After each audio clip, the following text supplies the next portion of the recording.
ले फिर आ गए। जब तक तोड़ेंगे नहीं तब तक छोड़ेंगे। बहुत है लंबा दंगल चलेगा रे तो हमारा। हेलो बच्चों, वेलकम बैक वंस अगेन। आज जो मैं आप लोगों के लिए टॉपिक लेकर के आया हूं ना, एल्कोहल फिनॉल ईथर का, वो 11th क्लास के बच्चे भी पढ़ सकते हैं, 12th क्लास के बच्चे भी पढ़ सकते हैं, क्योंकि ये एक आईयूपीएससी नोमेनक्लेचर का क्वेश्चन है। ठीक है, आप देखेंगे एल्कोहल फिनॉल ईथर का आज मैं एक्सरसाइज स्टार्ट कर चुका हूं। इससे पहले मैंने आप लोगों को इन टेक्स्ट क्वेश्चन, एग्जाम्पल क्वेश्चन का सॉल्यूशन दे चुका हूं, उसको आप लोग देख लीजिएगा। और अगर आप 11th क्लास के बच्चे हैं और 12th क्लास के बच्चे हैं, नीट देने वाले हैं, जेईई मेन देने वाले हैं, तो इसको आप देखिए शुरू से अंत तक। एक्सरसाइज 11.1 का right आईयूपीएससी name of the following compounds. सुनिए, आप लोग नोमेनक्लेचर का रूल जानते हैं। यहां पे सीनियर कौन है? एल्कोहल। चाहे आप राइट से नंबरिंग करो 1 2 3 पे आता है एल्कोहल, लेफ्ट से भी नंबरिंग करो 1 2 3 पे आता है एल्कोहल। लेकिन जब दोनों साइड से नंबरिंग करने के बाद फंक्शनल ग्रुप को सेम प्रायोरिटी मिल रहा है, तो यहां पे प्रायोरिटी देते हैं सबस्टिट्यूएंट को, यानी कि ब्रांच को। यानी कि बच्चों, अगर आप राइट साइड से नंबरिंग करते हो ना, तो राइट साइड से नंबरिंग करते हो तो कार्बन नंबर 2 पे मिलता है 2 मिथाइल। अगर आप लेफ्ट साइड से एलएचएस नंबरिंग करते हो तो कार्बन नंबर 2 पे मिलता है 1 मिथाइल। इसलिए नंबरिंग स्टार्ट होगा राइट साइड से, तो 1 2 और यहाँ पे 3 हो जाएगा, ये 4 हो जाएगा और ये 5 हो जाएगा। तो आईयूपीएससी नेम जो आप लोग लिखोगे, इसका आईयूपीएससी नेम हो जाएगा 2 2 4। उसके बाद यहाँ पे लिखेंगे इसको ट्राइमिथाइल, है ना, 2 2 4 ट्राइमिथाइल। और 5 कार्बन का पैरेंट चेन है तो आप कहोगे पेंटेन, और उसके बाद हो जाता है 3 ऑल। बात खत्म। कितना आसानी से लिख सकते हैं। इसको भी देखिए, यहां पे हम अगर नंबरिंग करते हैं राइट साइड से आरएचएस, तो अगर हम लोग आरएचएस नंबरिंग करते हैं तो 1 2 3 4 पे मिलता है एल्कोहल। लेकिन एलएचएस नंबरिंग करते हैं तो 2 पे मिल जाता है एल्कोहल। सबसे पहला प्रायोरिटी आपको देना है फंक्शनल ग्रुप को, उस डायरेक्शन से नंबरिंग करना है जिधर से उस कार्बन को लोएस्ट नंबर मिलेगा जिस कार्बन पे फंक्शनल ग्रुप प्रेजेंट है। तो 1 2 3 4 5 6 7 इस तरीके से हम लोगों ने नंबरिंग कर दिया। उसके बाद देखिए, इसमें मात्र एक है सबस्टिट्यूएंट, वो है 5 नंबर पे। आप कहोगे इसके केस में वो हो जाएगा 5 इथाइल। उसके बाद बच्चों 7 कार्बन का पैरेंट चेन है, इसलिए आप इसके केस में जो लिखने वाले हो ये लिखोगे हेप्टेन। उसके बाद 2 4 डाइऑल। जी हाँ, 2 और 4 पे 2 एल्कोहल है तो 5 इथाइल हेप्टेन 2 4 डाइऑल। इस तरीके से हम लोग इसका लिख सकते हैं आईयूपीएससी नेम। देख लीजिए, बहुत आसान है। उसके बाद देखो बच्चों, इसमें तो चाहे आपका मन है तो एलएचएस नंबरिंग करो, चाहे आरएचएस, दोनों साइड से नंबरिंग आइडेंटिकल है, तो किसी भी डायरेक्शन से आप नंबरिंग कर सकते हो, जैसे कि 1 2 3 4। अब देखो, इसको हम लोग क्या लिखेंगे? इसको हम लोग लिख सकते हैं ब्यूटेन 2 3 डायॉल, है ना आसान। तो ब्यूटेन 2 3 डायॉल हो गया इसका आईयूपीएससी नोमेनक्लेचर। इसमें देखिए, इसका जो नंबरिंग करेंगे ना, वो हम लोग एलएचएस कर लेते हैं, तो 1 2 3, बात खत्म। देख लीजिए, यहां से भी कर सकते थे नंबरिंग, यहां से भी कर सकते हो नंबरिंग, तो 1 2 3 चाहे 1 2 3। अब आप देखोगे बच्चों, इसका नाम जो होने यहां पे होने वाला है वो हो जाएगा प्रोपेन 1 2 3 ट्राइऑल। देख लीजिए कितना आसान है, प्रोपेन 1 2 3 ट्राइऑल। क्या बोलते हो? आसानी से हम लोगों ने बात को समझ लिया ना। ओके, अब देखते हैं हम लोग नेक्स्ट क्वेश्चन। आप देख लीजिए बहुत आसानी से, ये आपको दिया हुआ है क्रिशॉल, इसी को हम लोग ऑर्थो क्रिशॉल भी कहते हैं। लेकिन आईयूपीएससी ने पूछ रहा है ना बच्चों, तो ऑर्थो क्रिशॉल का हम लोग क्या लिख सकते हैं? प्रायोरिटी देंगे हम लोग यहाँ पे OH को, तो आप यहां से नंबरिंग स्टार्ट करेंगे 1 2। आप इसको केस में क्या लिखेंगे? आप इसके केस में लिखने वाले हैं, इसको हम लोग कहते हैं 2 मिथाइल फिनॉल। हो गया ना, 2 मिथाइल फिनॉल लिख सकते हैं। यह है पारा क्रिशॉल। जी हाँ, इसको कहते हैं पारा क्रिशॉल। नंबरिंग यहीं से स्टार्ट होगा, तो 1 2 3 एंड 4। इसका नाम जो आप लोग लिख सकते हो उसको हम लोग कहते हैं 4 मिथाइल फिनॉल। क्या बात करते हो गया ना। ये हो गया आपको ऑर्थो क्रिशॉल कॉमन नेम, ये हो गया पारा क्रिशॉल कॉमन नेम, 4 मिथाइल फिनॉल। अब इसके केस में देखिए, नंबरिंग तो करेंगे यहाँ OH के रिस्पेक्ट में, यहां से नंबरिंग करेंगे, लेकिन ऊपर नहीं जाएंगे, नंबरिंग करते हुए नीचे आ जाएंगे, क्योंकि यहां से नंबरिंग स्टार्ट करेंगे तो 2 पे आपको मिल जाएगा मिथाइल, लेकिन ऊपर जाएंगे तो 2 पे कुछ नहीं मिलेगा। तो नंबरिंग स्टार्ट करते हैं हम लोग जहां पे फंक्शनल ग्रुप है उसको लोएस्ट नंबर मिलना चाहिए, और उस डायरेक्शन मूव करते हैं जिधर सबसे पहले मिलता है सबस्टिट्यूएंट। तो 1 2 3 4 एंड 5। तो बच्चों इसको हम लोग क्या लिखेंगे? इसको लिखेंगे 2 5 डाई मिथाइल 2,5 डाइमिथाइल फिनॉल, चाहे आपका मन है तो लिख सकते हो बेंजीनॉल, बेंजीनॉल भी लिख सकते हो। यहां पे देखिए नंबरिंग स्टार्ट उसी कार्बन से होगा जिस कार्बन पे यहाँ पे OH दिया हुआ है, लेकिन इसमें दोनों डायरेक्शन में आइडेंटिकल है, तो ऊपर भी जा सकते हैं नीचे भी जा सकते हैं, लेकिन नंबरिंग जब भी स्टार्ट करेंगे तो जहां आपको ये फंक्शनल ग्रुप दिया हुआ है उसी कार्बन को मिलना चाहिए लोएस्ट नंबर। तो 1 2 3 4 5 एंड 6 ऐसा कर देते हैं। उसके बाद बच्चों इसका नाम लिखेंगे 2,6 डाइमिथाइल, तो 2,6 डाइमिथाइल, और यहां पे भी ये फिनॉल है, इस तरीके से हो गया 2,6 डाइमिथाइल फिनॉल। उम्मीद करता हूं आपको इस समझ में आ रहा होगा। उसके बाद देखिए इसमें क्या करेंगे बच्चों, ये ईथर है, ईथर, और जानते हो कि ईथर का जो बेस नेम होता है ना वो होता है एल्कोक्सी एल्केन। क्या होता है बच्चों? Alkoxy alkane. तो पैरेंट चेन यहां पे ले लेते हैं 1 2 3 कार्बन का ये लॉन्गेस्ट कंटिन्यूअस कार्बन चेन हो सकता है, चाहे आप नीचे भी आओगे फिर भी 3 कार्बन का होगा। देखो यहां पे हम लोग लिखेंगे क्या, एक यहां पे हो गया मिथॉक्सी, एक हो गया सबस्टिट्यूएंट मिथॉक्सी, और एक हो गया यहां पे 2 पे मिथाइल। तो आप इसके केस में पहले लिख दीजिए 1 मिथॉक्सी, उसके बाद आप इसके केस में लिख दीजिए 2 मिथाइल। तो 1 मिथॉक्सी 2 मिथाइल, और चूंकि 3 कार्बन का पैरेंट चेन है तो लास्ट में आप लोग जोड़ोगे क्या बच्चों? प्रोपेन। इस तरीके से देखिए 1 मिथॉक्सी 2 मिथाइल प्रोपेन, तो 2 methyl phenol, 4 methyl phenol, 2,5 dimethyl phenol, 2,6 dimethyl phenol, और 1 मिथॉक्सी 2 मिथाइल प्रोपेन। समझ में आ रहा है ना आप लोगों को बात? अब देखते हैं हम लोग नेक्स्ट आगे का क्वेश्चन। हम लोगों का बहुत आसान है बच्चों, आप देखोगे इसके केस में सबसे पहले जो दिया हुआ है C6H5O C2H5, मतलब ये जो यहां पे है 2 कार्बन का है C2H5, और इधर है 6 कार्बन का। जिसमें ज्यादा कार्बन होता है वही होता है पेरेंट, जिसमें ज्यादा कार्बन होता है वही होता है पेरेंट, यानी कि बहुत ही सिंपल, इसको ले लेंगे हम लोग सबस्टिट्यूएंट, यानी कि इसको हम लोग लिख सकते हैं इसके केस में वो इथाइल प्लस ऑक्सीजन। तो इथाइल प्लस ऑक्सीजन को मिला करके यहां पे हम लोग कहते हैं इथॉक्सी, इथॉक्सी बेंजीन। बिल्कुल, आप इसके केस में कहोगे ethyl plus oxygen ethoxy benzene. और यहां देखिए इसमें 7 कार्बन है और इसमें 6 कार्बन है, यानी इस बार जिसमें ज्यादा कार्बन है वही हो जाएगा पेरेंट। C7H15 का मतलब समझते हो बच्चों? C7H15 वो भी नॉर्मल यहां पे कह रहा है, तो C7H15 का मतलब हो गया यहां पे CH2 CH2 CH2 CH2, उसके बाद CH2 एंड CH3। तो देखो तो 1 2 3 4 5 6 एक 1 2 3 4 5 6 ही हुआ है, एक और लिखाएगा। तो यहाँ पे CH2 उसके बाद CH3।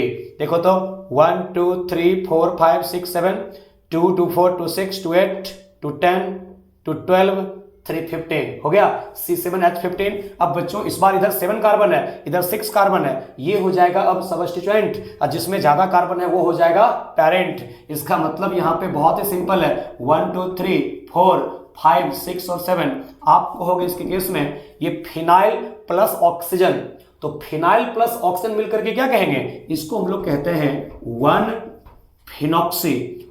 Phenoxy heptane. बिल्कुल, इसको कहेंगे 1 फिनॉक्सी हेप्टेन। इसमें जिसमें ज्यादा कार्बन है वो होगा पेरेंट, और जिसमें कम कार्बन है वो हो जाएगा सबस्टिट्यूएंट। तो यहां पे फिनॉक्सी हुआ सबस्टिट्यूएंट, जबकि यहां इथॉक्सी हुआ सबस्टिट्यूएंट। इसमें देखिए इसमें इधर 2 कार्बन है इधर 4 कार्बन है, तो ये जो हो जाएगा इसके केस में वो हो जाएगा पैरेंट चेन 4 कार्बन का।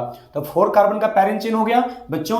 आप इसके केस में देखोगे अब 2 पे जो हो गया ना ethyl plus oxygen, ethyl plus oxygen मिलकर के हो गया इथॉक्सी, तो 2 इथॉक्सी, उसके बाद 4 कार्बन का पैरेंट चेन है आप कहोगे ब्यूटेन, तो 2 इथॉक्सी ब्यूटेन, ये इसका आईपीसी नेम हो जाएगा। ठीक है, तो ये एक्सरसाइज 11.1 का हम लोगों ने देख लिया। आइए अब हम लोग देखते हैं कुछ एग्जांपल 11.2 का, वो भी है वहां पे नोमेनक्लेचर लिखा हुआ है, उस नोमेनक्लेचर से आप लोगों को स्ट्रक्चर बनाना है, उस पर भी हम लोग कुछ काम करने की कोशिश करते हैं। अब ये क्वेश्चन को हम लोग सॉल्व करना सीखते हैं। देखिए बहुत आसान होता है, इससे कोई सॉल्व करना। अब कह रहा है कि right structures of the compound whose IUPAC name are as follows.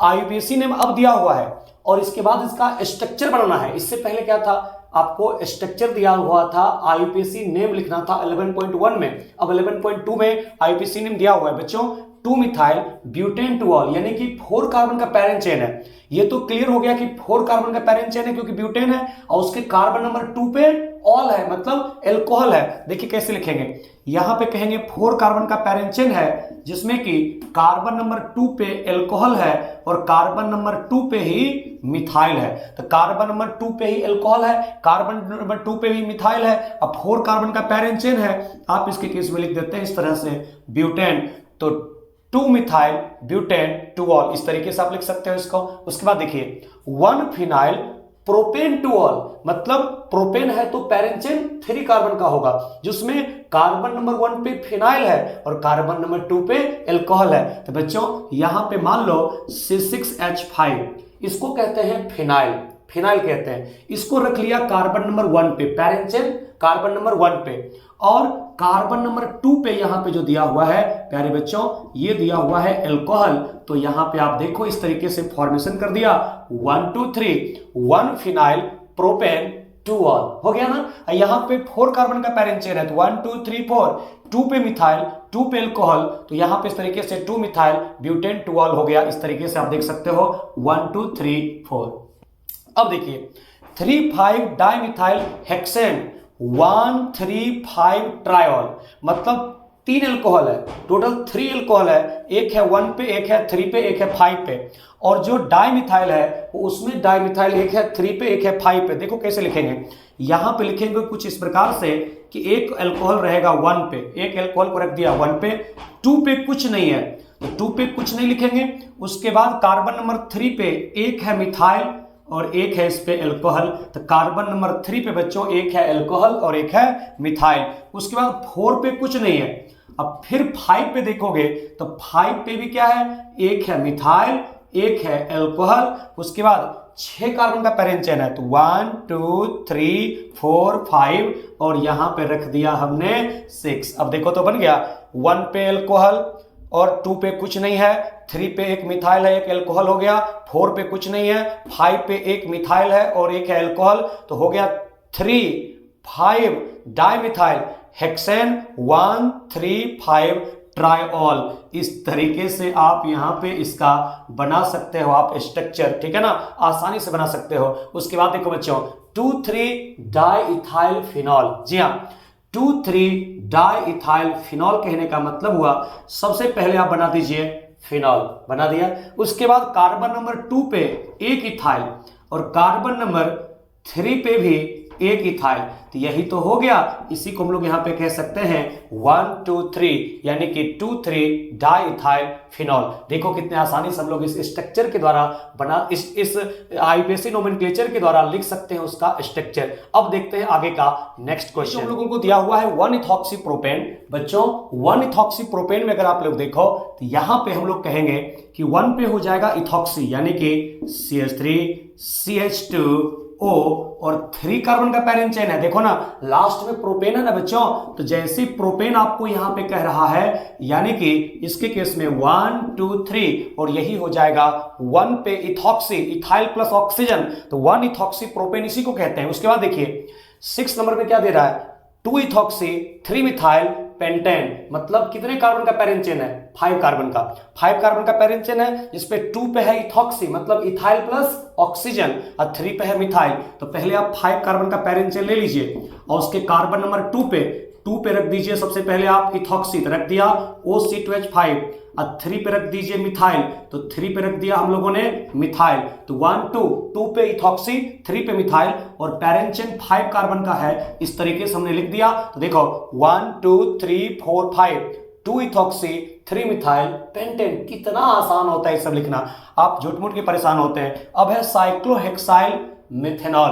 देखिए साइक्लोहेक्साइल मिथेनॉल कहने का मतलब हुआ, एक बना दीजिए साइक्लोहेक्साइल और मिथेनॉल कहने का मतलब हो गया 1 कार्बन का पैरेंट चेन। आप जानते हो कि अगर साइड चेन में फंक्शनल ग्रुप होता है तो वही हो जाता है पैरेंट, तो साइड चेन भले 1 कार्बन का है लेकिन अगर उसमें कोई फंक्शनल ग्रुप दिया हुआ है वही हो जाता है पेरेंट। यहाँ 1 कार्बन का पेरेंट चेन है, होगा मिथेनॉल, और ये जो है ना ये हो जाएगा यहाँ पे सबस्टिट्यूएंट, यानी कि इसको हम लोग साइक्लोहेक्साइल लिखेंगे। साइक्लोहेक्साइल होता है एज ए सबस्टिट्यूएंट, और 1 कार्बन का पेरेंट चेन है, लिखेंगे इसको हम लोग मिथेनॉल। यस, क्लियर है। अब देखिए 3 साइक्लोहेक्साइल पेंटेन 3 ऑल, यानी कि पेरेंट चेन अब ओपन चेन है, 5 कार्बन का है, 3 पे साइक्लोहेक्साइल है और 3 पे ही एल्कोहल है, दोनों है। तो बच्चों 1 कार्बन 2 कार्बन 3 पे रख दो एक एल्कोहल और एक रख दो यहाँ पे साइक्लोहेक्साइल। तो कार्बन नंबर 3 पे ही साइक्लोहेक्साइल और कार्बन नंबर 3 पे ही एल्कोहल, और इसके बाद यहाँ पे हो गया 4 और यहाँ पे हो गया 5। तो देखो कितना आसान है, हम लोग यहाँ पे कह सकते हैं 1 2 3 4 एंड 5। आपको अगर नंबरिंग करने का शौक है इधर से करिए 1 2 3 4 5, इस तरीके से आप कह सकते हो 3 cyclohexyl pentane 3 all. So simple. यहाँ पे देख लीजिए इस तरीके से हम लोग लिख सकते हैं किसी भी कंपाउंड का स्ट्रक्चर। बच्चों अब हम लोग आइए देख लेते हैं जो बचा हुआ 2 क्वेश्चन है, इसको देख लेते हैं आज के लेक्चर का लास्ट नेक्स्ट 2 क्वेश्चन। दिया हुआ है साइक्लोपेंटेन 3 in 1 ऑल। ये देखिए कितना आईयूपीएसी नेम अच्छा दिया हुआ है, इसका स्ट्रक्चर बनाना है। तो कैसे बनाएंगे, सीखिए ध्यान से। यहां पे दिया हुआ है सबसे पहले साइक्लोपेंट, तो आप लोग सबसे पहले क्या करिए, बना दीजिए साइक्लोपेंट, बना दिया। उसके बाद देखिए 1 पे ऑल है, तो मान लीजिए 1 पे ऑल है, उसके बाद 3 पे इन है। तो बच्चों यहां से अगर नंबरिंग स्टार्ट करो तो 1 2 3, यहां पे क्या कर देते हैं कार्बन कार्बन डबल बॉन्ड, इस तरीके से हो जाएगा साइक्लोपेंट 3 in 1 ऑल, है ना आसान। उसके बाद देखिए 4 क्लोरो 3 इथाइल ब्यूटेन 1 ऑल, यानी कि पेरेंट चेन है टोटल 4 कार्बन का, उस 4 कार्बन के पेरेंट चेन पे कार्बन नंबर 1 पे एल्कोहल है, कार्बन नंबर 3 पे इथाइल है, कार्बन नंबर 4 पे क्लोरो है। यानी कि बच्चों आप ऐसा करो, इसके केस में 1 पे रख दो यहाँ पे एल्कोहल, उसके बाद 2 पे कुछ नहीं है, 3 पे रख दो इसके केस में एक इथाइल, तो C2H5। उसके बाद 4 पे यहां पे रख दिया गया है, इसके केस में आप देख सकते हो 4 पे यहां पे रख दिया गया है क्लोरीन। इस तरीके से यहां पे लिया गया है इसके केस में। यहां पे जो नाम दिया है उसके अकॉर्डिंग मैंने लिखा है। अगर यहां पे लेता पेरेंट चेन 1 2 3 4 5, अगर यहाँ पे 5 कार्बन का पेरेंट चेन ले लोगे बच्चों, तब तो इसका नाम एक और भी हो सकता है। यहां पे हम लोग कह सकते थे इसको 1 2 3 4 5, तो हो जाता 3 क्लोरोमिथाइल, 3 क्लोरोमिथाइल और पेंटेन 1 ऑल। ये भी हम लोग लिख सकते हैं इसका आईयूपीएसी नेम। पेरेंट चेन अगर ले लेते हैं 5 कार्बन का तो, लेकिन मैं क्या करूं, एनसीईआरटी में यही आपको स्ट्रक्चर का नाम लिखा है कि 4 क्लोरो 3 इथाइल ब्यूटेन 1 ऑल, इसका मतलब 1 2 3 4 ये हमको पेरेंट चेन लेना पड़ जाएगा, और उसके अकॉर्डिंग लिखेंगे तो हम लोगों को कहना होगा 4 पे क्लोरीन 3 पे इथाइल अब ब्यूटेन 1 ऑल। नहीं तो यहाँ पे आईयूपीएसी नेम इसका जो हो जाना चाहिए 1 2 3 4 5 कार्बन का पेरेंट चेन, और यहाँ पे क्लोरीन वगैरह जो आता है एज ए सबस्टिट्यूएंट के रूप में, तो यहाँ पे 3 क्लोरोमिथाइल हम लोग इसको लिख सकते हैं। अब पेंटेन 1 ऑल भी लिख सकते हैं इसका नाम, लेकिन एनसीईआरटी जो दिया है उसको एक्सेप्ट करते हुए हम लोग ये आंसर कर देते हैं। देख लीजिए दोनों का आंसर बहुत ही आसानी से हम लोग कर सकते हैं। बच्चों आज हम लोगों ने देखा एक्सरसाइज का 11.1 और 11.2 बहुत आसानी से देख लिया, और 11th क्लास के बच्चे 12th क्लास के बच्चे दोनों पढ़ सकते हैं, बहुत ही आसान है। मिलते हैं अगले लेक्चर में, तब तक आप लोग खूब खुश रहिए, मस्त रहिए, एंजॉय करिए, हेल्दी रहिए, हैप्पी रहिए, और खूब अच्छे तरीके से मन लगा के पढ़ाई करिए, और अपने ड्रीम कॉलेज में जाइए और खूब अच्छा डॉक्टर इंजीनियर आप लोग बनिए। Okay, thank you everyone. जय हिंद, जय भारत, वंदे मातरम। खत्म, bye bye, tata, goodbye, गया।